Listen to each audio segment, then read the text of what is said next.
ಎಲ್ಲರಿಗೂ ನಮಸ್ಕಾರ. ಇವತ್ತು ನಾವು ನೋಡೋಣ ದೀಪಾವಳಿಯ ಸ್ಪೆಷಲ್ ತುಂಬಾನೇ ರುಚಿಯಾದ ತುಪ್ಪದ ಸುವಾಸನೆಯುಳ್ಳ ಮೂಂಗ್ ದಾಲ್ ಲಡ್ಡು ಅಥವಾ ಹೆಸರು ಬೇಳೆಯ ಲಡ್ಡು. ಬೂಂದಿ ಲಾಡು ಮಾಡೋದು ಸ್ವಲ್ಪ ಕಷ್ಟ ಅಲ್ವಾ? ಇದು ತುಂಬಾನೇ ಸುಲಭದ ಹಾಗೂ ಅದ್ಭುತ ರುಚಿಯ ಲಡ್ಡು ರೆಸಿಪಿ. ಮೊದಲಿಗೆ ಹೆಸರು ಬೇಳೆ 1 ಬಟ್ಲು, ಸಕ್ಕರೆ 1 ಬಟ್ಲು, 3 ಸ್ಪೂನ್ ಅಷ್ಟು ತುಪ್ಪ ತಗೊಂಡಿದ್ದೀನಿ. ಹಾಗೆ 1 ಬಟ್ಲಷ್ಟು ನೀರು ತಗೊಂಡಿದ್ದೀವಿ.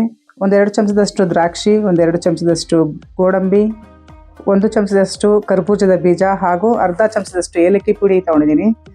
ಮೊದಲು ಮಿಕ್ಸಿ ಜಾರಿಗೆ 2 ಗಂಟೆ ಟೈಮ್ ನೆನೆಸಿದಂತಹ ಹೆಸರು ಬೇಳೆನ ನೀರು ಹಾಕದೇನೆ ಹಾಗೆ ನುಣ್ಣಗೆ ರುಬ್ಕೋಬೇಕು. ನೋಡಿ, ಅದಕ್ಕೆ ರುಬ್ಕೋಬೇಕು. ಹೀಗೆ ರುಬ್ಬೋದ್ರಿಂದ ಲಾಡು ತುಂಬಾ ಸಾಫ್ಟಾಗಿ ಬರುತ್ತೆ.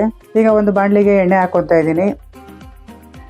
ಎಣ್ಣೆ ಕಾಯಬೇಕು, ಹದವಾಗಿ ಕಾಯಬೇಕು. ಅದು ಮೀಡಿಯಂ ಫ್ಲೇಮ್ನಲ್ಲಿ ಇಟ್ಕೊಂಡು ಸ್ಪೂನಲ್ಲಿ ರುಬ್ಬಿಟ್ಕೊಂಡಿರುವಂತಹ ಹೆಸರು ಬೇಳೆನ ಒಂದೊಂದಾಗಿ ಈಗ ಹಾಕ್ಕೊತಾ ಇದ್ದೀನಿ. ನಾನೀಗ ಇದನ್ನೇ ಯಾವುದೇ ರೀತಿಯ ಶೇಪ್ ಏನು ಬೇಕಾಗಿಲ್ಲ, ಯಾವ ರೀತಿ ಆದರೂ ಹಾಕ್ಕೋಬೋದು. ಹೆಸರುಬೇಳೆ ತುಂಬ ಮೈಗೆ ಒಳ್ಳೆಯದು ಸಹ. ಈ ರೀತಿ ಎಲ್ಲವನ್ನೂ ಹಾಕ್ಕೊಂಡ್ಮೇಲೆ ಇದು ಕಲರ್ ಚೇಂಜ್ ಆಗಿ ಸ್ವಲ್ಪ ಗೋಲ್ಡ್ ಕಲರ್ಗೆ ಟರ್ನ್ ಆಗಬೇಕು. ಅಲ್ಲಿವರೆಗೂ ಸಹ ಚೆನ್ನಾಗಿ ಬೇಯಿಸ್ಕೋಬೇಕು.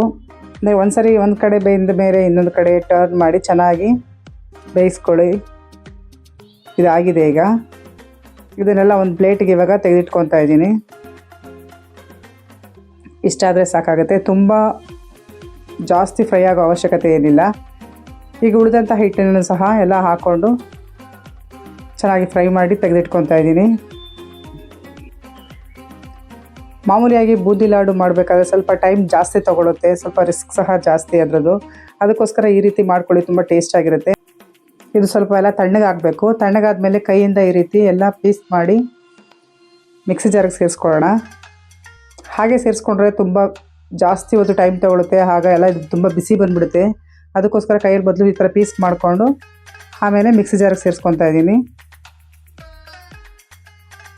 ಇದನ್ನು ಪುಡಿ ಮಾಡ್ಕೊಳ್ಳೋಣ. ಈ ಮೆಥಡಿಂದ ಲಡ್ಡುಗೆ ಒಳ್ಳೆ ಸ್ಟ್ರಕ್ಚರ್ ಬರುತ್ತೆ. ನೋಡಿ, ಇಷ್ಟು ಆದರೆ ಸಾಕು. ಇದು ಒಳ್ಳೆ ಸಣ್ಣ ಸಣ್ಣ ಬೂಂದಿಗಳ ಥರನೇ ಕಾಣ್ತಾ ಇದೆ. ಒಂದು ಪ್ಯಾನಿಗೆ 3 ಸ್ಪೂನ್ ಅಷ್ಟು ತುಪ್ಪ ಹಾಕ್ಕೊತಾ ಇದ್ದೀನಿ. ತುಪ್ಪ ಎಲ್ಲ ಕರಗದ ಮೇಲೆ ಇದಕ್ಕೆ ನಾವು 2 ಸ್ಪೂನಷ್ಟು ಗೋಡಂಬಿ, 2 ಸ್ಪೂನಷ್ಟು ದ್ರಾಕ್ಷಿ ಹಾಕ್ಕೊತಾ ಇದ್ದೀವಿ. ಸ್ವಲ್ಪ ಹೆಚ್ಚು ಕಡಿಮೆ ಹಾಕ್ಕೋಬೋದು, ಇದರಲ್ಲಿ ತೊಂದರೆ ಏನಿಲ್ಲ. ಇದು ಸ್ವಲ್ಪ ಚೆನ್ನಾಗಿ ಫ್ರೈ ಆಗಬೇಕು. ತುಪ್ಪದಲ್ಲಿ ಈ ರೀತಿ ಚೆನ್ನಾಗಿ ಫ್ರೈ ಮಾಡಿ ತೆಗೆದಿಟ್ಕೊಂಡು ಇದೇ ಪ್ಯಾನಿಗೆ 1 ಚಮಚದಷ್ಟು ಕರ್ಬೂಜದ ಬೀಜಗಳನ್ನು ಹಾಕ್ಕೊತಾ ಇದ್ದೀನಿ. 1 ಬಟ್ಲು ಸಕ್ಕರೆ ಹಾಕ್ಕೊಂಡು ಹಾಗೆ 1 ಕಪ್ಪಷ್ಟು ನೀರನ್ನು ಹಾಕ್ಕೊಂಡು ಚೆನ್ನಾಗಿ ಒಂದ್ಸರಿ ಹೀಗೆ ಮಿಕ್ಸ್ ಮಾಡ್ಕೋಬೇಕು. ಇದು ಚೆನ್ನಾಗಿ ಕುದಿಯಕ್ಕೆ ಬೇಡ. ಇದು ಸ್ವಲ್ಪ ಚೆನ್ನಾಗಿ ಕುದಿತಾ ಇರಬೇಕಾದ್ರೆ ಇದು 1-2 ಚಿಟಿಕೆಯಷ್ಟು ಫುಡ್ ಕಲರ್ ಹಾಕ್ಕೊತಾ ಇದ್ದೀನಿ, ಯೆಲ್ಲೋ ಕಲರ್ ಹಾಕ್ತಾ ಇದ್ದೀನಿ. ಹಾಗೆ ಅರ್ಧ ಚಮಚದಷ್ಟು ಏಲಕ್ಕಿ ಪುಡಿ ಹಾಕ್ಕೊಂಡು ಚೆನ್ನಾಗಿ 1-2 ನಿಮಿಷ ಕುದಿಸ್ಕೋಬೇಕಿದು. ಸ್ವಲ್ಪ ಒಂದು ಎಳೆ ಪಾಕ ಬರೋ ಥರ ಹಾಕಬೇಕು, ಕೈಗೆ ಅಂಟಬೇಕು. ನೋಡಿ, ಹೀಗೆ ಅಂಟ್ತಾ ಇದೆಯಲ್ಲ, ಈ ರೀತಿ ಆದರೆ ಸಾಕು. ಈ ಸಿರಪ್ಪಿಗೆ ಈಗ ಪುಡಿ ಮಾಡಿಟ್ಟಿರುವಂತಹ ಹೆಸರುಬೇಳೆನ ಸೇರಿಸ್ಕೊತಾ ಇದ್ದೀವಿ. ಹಾಗೆ ಫ್ರೈ ಮಾಡಿಟ್ಟಿರುವಂತಹ ದ್ರಾಕ್ಷಿ ಗೋಡಂಬಿನೂ ಸಹ ಸೇರಿಸ್ಕೊಂಡು ಚೆನ್ನಾಗಿ ಮಿಕ್ಸ್ ಮಾಡ್ಕೋಬೇಕು. ಎಲ್ಲ ಒಂದಕ್ಕೊಂದು ಚೆನ್ನಾಗಿ ಹೊಂದ್ಕೋಬೇಕು. ಆ ರೀತಿ ಚೆನ್ನಾಗಿ ಮಿಕ್ಸ್ ಮಾಡ್ಕೊಳ್ಳಿ. 1 ನಿಮಿಷ ಅಷ್ಟು ಮಿಕ್ಸ್ ಮಾಡಿಕೊಂಡ್ರೆ ಸಾಕಾಗುತ್ತೆ. ಇದು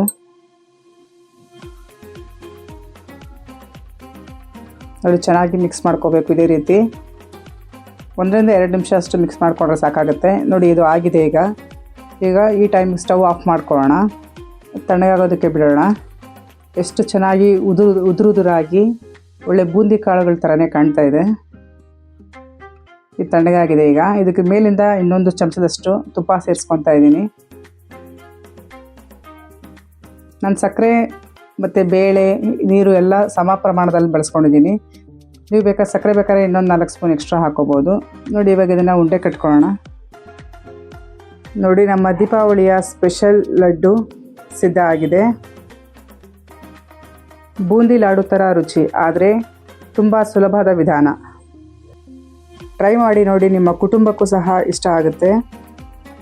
ವಿಡಿಯೋ ಇಷ್ಟ ಆದರೆ ಲೈಕ್ ಮಾಡಿ, ಶೇರ್ ಮಾಡಿ. ಹಾಗೆ ಜಸ್ಟ್ ಮಾಮ್ಸಿ ಥಿಂಗ್ಸ್ನ ಸಬ್ಸ್ಕ್ರೈಬ್ ಮಾಡೋದನ್ನು ಮರಿಬೇಡಿ. ಎಲ್ಲರಿಗೂ ದೀಪಾವಳಿ ಹಬ್ಬದ ಶುಭಾಶಯಗಳು. Thanks for watching.